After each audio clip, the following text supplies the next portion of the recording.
আজকে আমরা শিখব যে কিভাবে চেস্টের গ্রেডিং করতে হয়। তো এর আগের পর্বে আমরা শিখছি যে কিভাবে শোল্ডার স্লপের গ্রেডিংটা ঠিক করতে হয়। এই কাজগুলো কিন্তু আমরা এর আগের পর্বে কিন্তু আমরা শিখছি। তো আজকে আমরা শিখব হলো কিভাবে শোল্ডার উইথের গ্রেডিংটা করতে হয়। আর শোল্ডার উইথের গ্রেডিং করার জন্য আমরা যাব হলো মেজারমেন্ট স্পেকে। আচ্ছা, মেজারমেন্ট স্পেকে যাওয়ার পরে আমরা দেখব যে আমাদের চেস্টের গ্রেডিংটা, এই যে দেখেন আমাদের এই হলো চেস্ট, আমাদের চেস্টের গ্রেডিং দেখেন। আমাদের চেস্টের গ্রেডিং কিন্তু এক একটা কিন্তু এক এক রকম, খেয়াল করছেন? দেখেন এখানে 1 cm, এখানে 0.75, এখানে 0.75, আর এখানে হলো 1.5। তাহলে আমাদের এই গ্রেডিংটা আমাদের একটা একটা করে বসাইতে হবে। তাহলে আমরা প্রথমে আমরা বড় সাইজের গ্রেডিংগুলো করব। বড় সাইজের গ্রেডিং কয়টা আছে আমাদের? বড় সাইজ 1 2 3 4।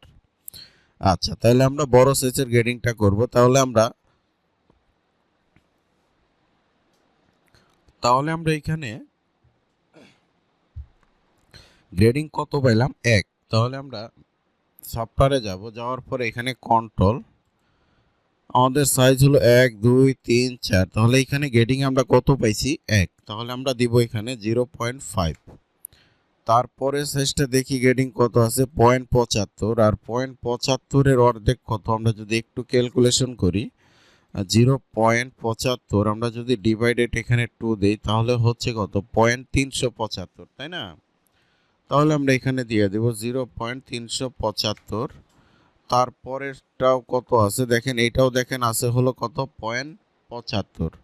আচ্ছা, আমি এগুলো একটু হাইলাইট করে দিই, কারণ এটা আমি একটা একটা করে গ্রেডিং করতেছি, তো আপনাদের বুঝতে একটু অসুবিধা হবে। তার জন্য আমি চাচ্ছি যে এগুলা একটু যদি হাইলাইট করে দিই তাহলে আপনাদের বুঝতে অনেকটা সুবিধা হবে। হ্যাঁ, তারপরেটাও পাইলাম কত? 0.75। তাহলে এটাও বসাবো হলো 0.38।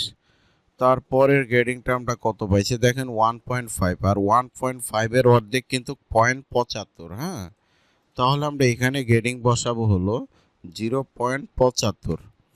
এখন দেখব হলো ছোট সাইজের গ্রেডিংগুলো কত আছে। আমরা যদি একটু চেক দেই, ছোট সাইজেরটা দেখেন আছে হলো 1, তারপরেরটাও 1, পরেরটাও 1। তাহলে আমরা বুঝলাম কি যে আমাদের ছোট তিনটা সাইজের কিন্তু গ্রেডিং 1 cm করে। তাহলে আমরা কিন্তু 0.5 করে তিনোটা সাইজের গ্রেডিং কিন্তু বসাইতে পারি।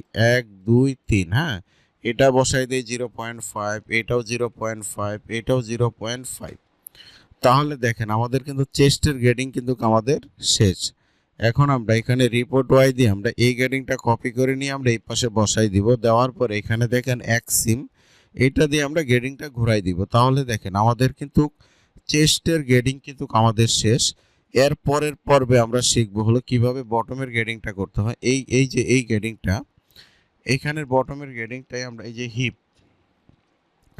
যে হিপের যে গ্রেডিংটা, এই গ্রেডিংটাই আমরা এর পরের পর্বে শিখব। তো আসলে আপনারা মনোযোগ সহকারে ভিডিওগুলো দেখতে থাকেন, তাহলে বুঝতে পারবেন যে একটা রামপারের প্যাটার্ন, কত সহজে একটা রামপারের প্যাটার্ন তৈরি করা যায়, সেটাই কিন্তু আমি আপনাদেরকে ভালোভাবে বোঝানোর চেষ্টা করতেছি। তো আপনারাও মনোযোগ সহকারে ভিডিওটা দেখেন, তাহলে আমরা এর পরের পর্বে আমরা এই হিপের গ্রেডিংটা আমরা এর পরের পর্বে শিখব। তো ঠিক আছে, আজকে এই পর্যন্তই।